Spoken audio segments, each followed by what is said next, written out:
Seja muito Como é que vocês bem-vindo, estão? cara. Tudo bem? Prazer, meu querido Pena, meu querido Henrique, estamos juntos. É um prazer estar aqui com meu amigo e com essa audiência maravilhosa da revista Fórum. Guga, meu amigo, nosso assunto principal hoje são os ataques dos blogueiros da Flórida, que você conhece muito bem, você, assim como eu, debateu com eles lá na Jovem Pan, não recebeu adicional de insalubridade, Não sabe bem recebi. o que é debater com fascistas. E eles não só atacaram o Alexandre de Moraes, eles, aliás, estão provocando. O Paulo Figueiredo chega a dizer que toda hora vai montar um perfil novo para desafiar o Alexandre. Mas eles te provocaram também, te xingaram, te esculhambaram. Queria que você Claro. falasse dessas provocações. Eu vou pedir até para o Guilherme mostrar aí a provocação do Paulo Figueiredo, que a gente printou aqui, o Paulo Figueiredo tentando dar uma sacaneada no Guga. Guga, como é que você responde? Olha, Olha está aí. aí, te chamando Eles, de de energúmeno. energúmeno e dizendo que se fizer uma conta nova, ele tem mais engajamento do que eu. É nesse que ele fala isso também? É isso aí, E bastam exatamente isso. 24 horas para eu ter mais engajamento dele. Pois Pode é, gente. tirar, pode Esse é o. tirar. Aí, se a gente olhar Aí o eu peguei engajamento um teu, dele. eu peguei um engajamento teu, você rapidinho, em um minutinho, já conseguiu o dobro lá e 216 O retweets. Eu peguei engajamento dele um. foi patético. Ele deu 5 mil views. O meu deu quase 200 mil em um pouco mais de um dia, desse post zoando ele. Mas é assim que esse pessoal age, né? Eles tentam sempre partir para o insulto, para baixaria, aí já xinga. Eu relatei um fato. Qual que é o fato? Que ele teve as contas barradas. Agora, é no Brasil, né? A imprensa disse que era no mundo inteiro, e por hora isso vale, obviamente, para o Brasil. Ele consegue ainda, em outros países, ser acessado. Porém, claro que o engajamento dele agora é patético, é ridículo, ninguém assiste.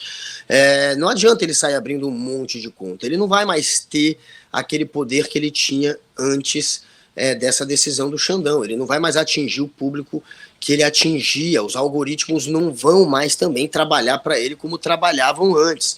Então é claro que é muito ruim para ele. E isso tudo vem depois de uma escalada de ataque. A justiça. Aí tem gente que fala: poxa, tirar a conta dessa rapaziada já é demais, né? Aí dá razão para aqueles que dizem que a justiça está perseguindo. Eles podem até ter cometido algum crime. Tem gente que. Eu vi uma pessoa que a gente conhece que escreveu isso, né? Ele falou: vocês podem até ver crime no que eles fazem na internet, mas daí para tirar a conta. Meu amigo, se você está cometendo um crime e tem uma decisão da justiça que diz que tem que tirar, tem que tirar. E isso vem depois de uma escalada desse pessoal realmente partir para provocação. Eles estão usando as redes sociais para criar esse tipo de ambiente, onde além de espalhar fake news e discurso de ódio, você lincha, você ataca ministros da justiça e a própria justiça, para tentar enfraquecer, de certa maneira, esse poder. A ideia deles era inflar o poder executivo, que era o Bolsonaro, e acabar com a credibilidade do poder judiciário, que estava tentando cercar o Bolsonaro, cercar os crimes que o Bolsonaro estava cometendo. Então é uma agenda política que tem uma estratégia que ele seguiu. E a justiça primeiro manda você calar a boca, depois te multa, depois tira a tua rede mesmo e depois te prende. É assim que funciona, é a justiça sendo feita. Nada além disso. Antes de passar a palavra para o Henrique, Guga, a gente comentou aqui no começo do programa o caso da Karina Santos. Na sexta-feira ela esteve aqui, a gente entrevistou a Karina Santos, que sofreu ataques da Michelle Bolsonaro e depois de toda a turba bolsonarista, ataques mesmo de integridade física e tudo mais, foi a polícia e hoje, uma semana depois, a maioria dos caras que a atacaram foram identificados pela polícia e vão ser processados, vão ser indiciados. Eu queria saber como é que você procede com pessoas assim como o Paulo, que você também denuncia na justiça. O que você normalmente faz?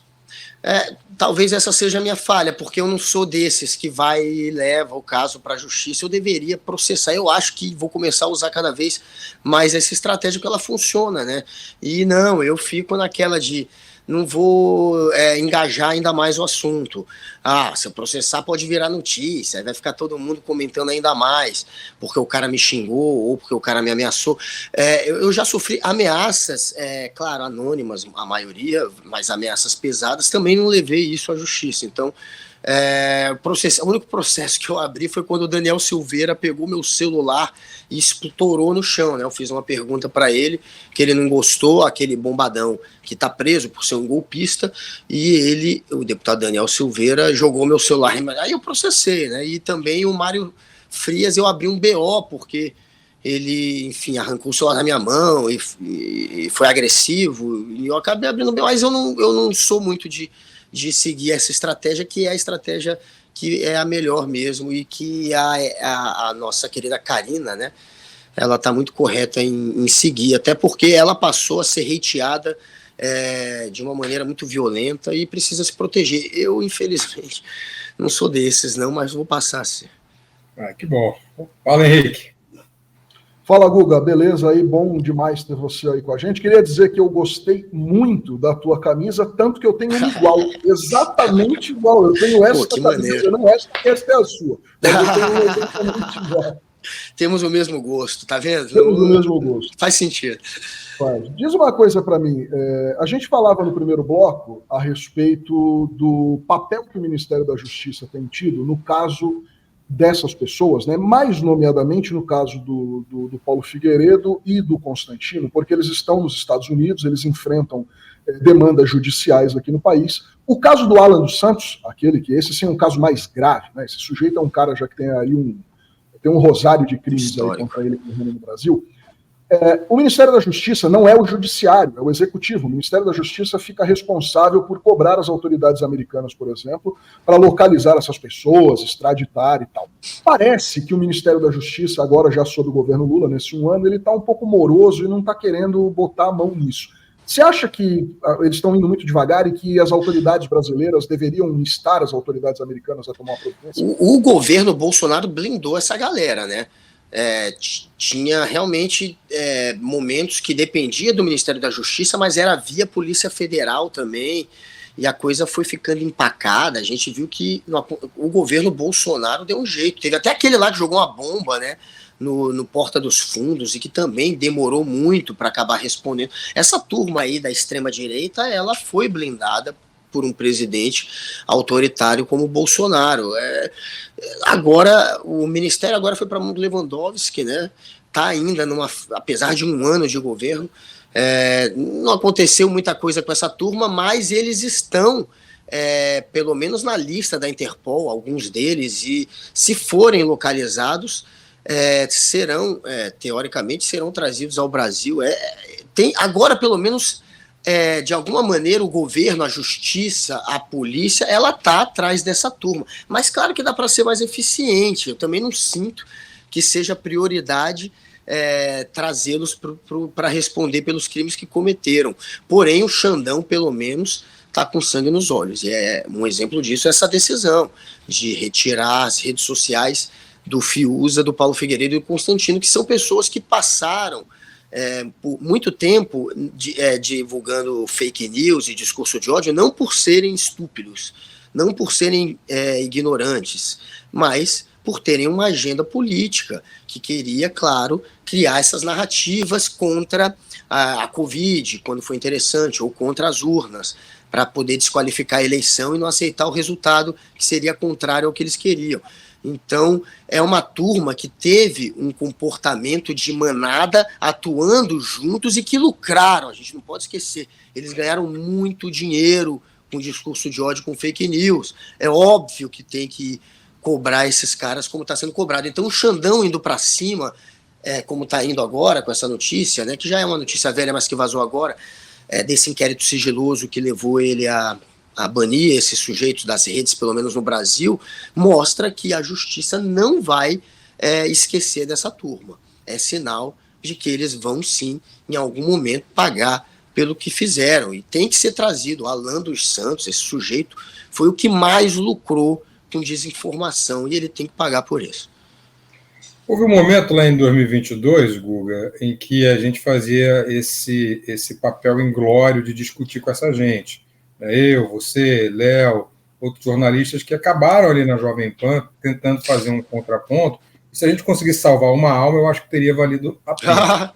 Mas eu não sei se a gente salvou, mas cada um de nós usava uma estratégia. Eu, por exemplo, tentava ficar calmo, responder com educação, porque desses três, o mais pernicioso me pareceu o Paulo Figueiredo, porque ele conhece a cartilha nazista de cabo a rabo, ele te desqualifica, ele interrompe o discurso, ele grita. Eu queria saber como é que você lidava com ele, porque você ficou mais tempo com ele lá no Morning. Como é que você lidava com essa figura asquerosa?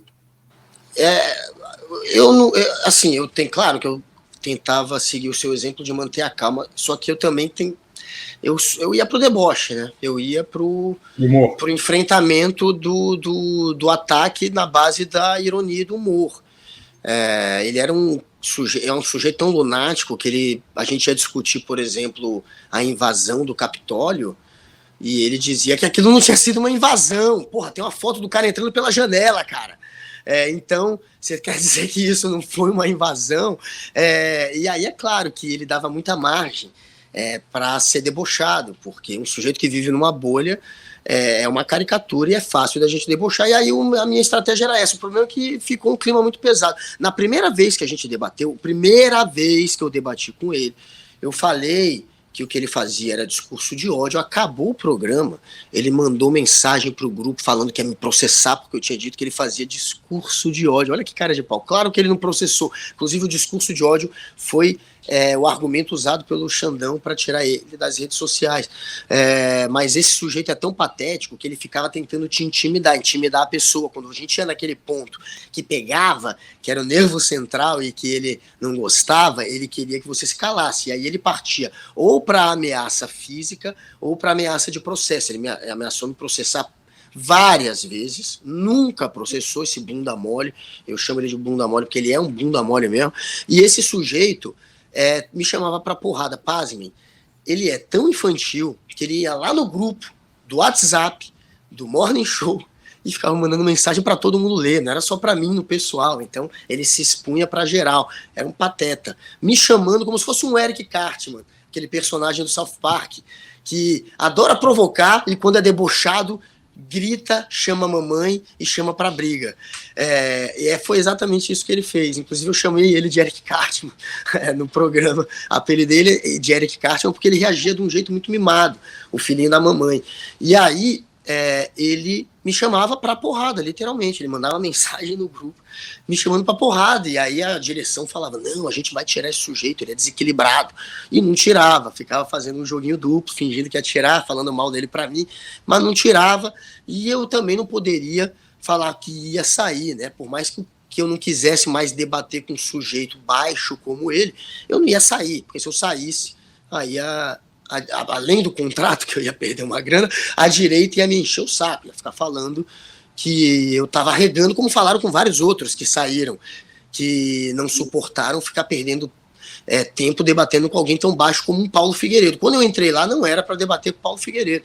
Ele acabou entrando como substituto depois de um tempo e acabou assumindo ali o ponto ali no programa. E logo depois que ele entrou, diziam que era temporário, diziam que não estavam satisfeitos também com o jeito dele, que, enfim, que ele baixava demais o nível. Mas é óbvio que eles gostavam, porque dava audiência. Deu muita audiência, foi o momento de maior audiência do Morning Show. Daí você viu como as pessoas gostam, não de uma discussão propositiva, né? Mas gostam de ver algum nível de treta, de deboche, porque o sujeito era baixaria pura. É claro que eu levava argumentos embasados em fatos e dados. Eu sempre usava como argumento, eu sempre ia para o fato. Eu era um jornalista, eu não era um militante como eles, então eu tentava trazer a informação e ia muito para o lado do deboche quando eu precisava enfrentar os ataques dele. E ele dava muito piti mesmo. Eu tenho lá no meu Instagram, que aliás essa arroba que está aí no ar, @_Felipe__, e eu vou colocar agora em destaque, até em solidariedade ao Guga, um episódio em que ele começa a dar piti, não me deixa falar e começa a gritar: eu não sou bolsonarista, eu não sou bolsonarista. Imagina. E ele grita 10 vezes, Henrique: eu não sou bolsonarista, depois de eu chamá-lo de bolsonarista. Assim, rapaz, é um nonsense total. Eu vou deixar lá, meus queridos, vocês da comunidade fórum, depois acessem lá o @ Felipe Pena _, eu vou botar em destaque daqui a pouco, assim que acabar o programa. Henrique, sua pergunta aí, que a gente falta 5 minutos para a gente sair do ar. Na verdade, não é exatamente uma pergunta. Eu queria dizer para o Guga que eu prefiro os embates que ele tem quando ocorrem, por exemplo, como um que eu vi recentemente, que ele abordou no Congresso Nacional o deputado Abílio Brunini, perguntando a respeito dos caças fantasmas. Ali, pois é. E a reação dele foi sensacional, porque ele ficou completamente furioso, mas ele tentou manter o bom humor e a linha ali para não perder, né? Para não ficar pior, né? O Henrique a gente falou de South Park, ele veio fantasiado de Kenny. Exatamente. Kenny, só falta o capuz. Tem um capuzinho aí que eu tô vendo. Porra, é muito maneiro esse casaco. Eu adoro South Park, eu adoro Kenny. Enfim, é um programa que eu assisto realmente desde 1997, que foi o ano que começou. Mas eu adoro ir pro Congresso e, de alguma maneira, fazer esse confronto, que é um confronto com um deboche também, com humor, mas em cima de um assunto, obviamente, relevante. E aí eu fui falar com o Abílio sobre essa questão dos fantasmas que ele emprega e da família, né? A família dele é toda empregada como funcionário fantasma, boa parte dos parentes do Abílio. E fui, claro, desse jeito meio CQC, assim, meio levando pro humor, mas com um objetivo muito sério ali, que era fazer ele esclarecer um tema que é muito ruim para ele e colocá-lo numa saia justa, fazê-lo se explicar, né? Mostrar para as pessoas quem é o Abílio, que a gente nem sabe essa história sobre ele e a família dele. Então, eu também adoro fazer isso. E esse ano agora de 2024 vai ter muito isso. Então, fiquem de olho aí nas minhas redes sociais, enfim, que lá eu vou apontar onde vai sair isso tudo. Mas esse ano eu vou para cima de Nicole da vida, né, o Nicolas, não sei como ele prefere se chamar, e vou para cima de Abílios, de Bolsonaros. Esse ano vai ser divertido. Gente, eu queria dizer aqui, para vocês que estão nos assistindo, eu já coloquei lá no Instagram, já fixei o vídeo do Paulo Figueiredo, que o Guga gosta, lá no @ Felipe Pena _, que está aí na tela. E vocês já podem ver lá que tem esse sujeito dando o seu piti geral, dizendo: eu não sou bolsonarista. É um marco, está gravado ele falando isso, é inacreditável. Eu não sou bolsonarista. Clica lá. Pena, ele tem um urso. Você lembra disso? Ele tem, galera, um urso do Trump. Eu dizia até que ele dormia abraçado com o ursinho do Trump, mas ele tem mesmo um ursinho do Donald Trump. E aí, se você perguntar se ele é trumpista, provavelmente ele vai dar esse xilique. Eu não sou trumpista. Isso é um vendido, isso é um sujeito que, enfim, é um militante vendido, oportunista, que sequer pode voltar para o Brasil sob o risco de não retornar aos Estados Unidos devido aos rolos que tem na justiça. Isso sim. E pasmem, ele vende um curso. Esse sujeito é tão picareta e charlatão que ele vende um curso sobre fake news, cara. O cara que espalha fake news contra a Covid, contra as urnas, que diz que o Capitólio não foi invadido, o Capitólio dos Estados Unidos. Esse sujeito ganha dinheiro de otário bolsonarista vendendo curso sobre fake news. Guga Noblat, meu amigo, um prazer ter você aqui. Muito bom a gente poder esclarecer os fatos aqui, mostrar quem são esses blogueiros de extrema-direita e saber que um dia eles vão ter o que é deles, né? O Xandão vai chegar lá. Eles não vão sair da Flórida por muito tempo. Uma hora eles vão ter que sair. Porque você falou o Paulo, ele é pernicioso, ele é asqueroso, mas ele tem problema com a justiça comum por roubo também, o escândalo do Hotel Trump. Não vamos esquecer isso. Da matéria da Folha de São Paulo, quando ele foi preso pela Interpol lá na Flórida por causa do escândalo de ter roubado notas frias aqui na administração do hotel e o dinheiro emprestado do Banco de Brasília. Então, ele já tem um prontuário na justiça, já tem lá. Meu caro, muito obrigado. Sigam o Guga nas redes sociais, apoiem o trabalho do Guga, que é muito importante aqui para a gente, nos setores progressistas, ter um sujeito como o Guga atuando na imprensa brasileira. Meu irmão, prazer te ter aqui. Beijo nas crianças. Tamo junto, Pena, tamo junto, Henrique. Quando quiserem, é só chamar, galera. Valeu. Valeu.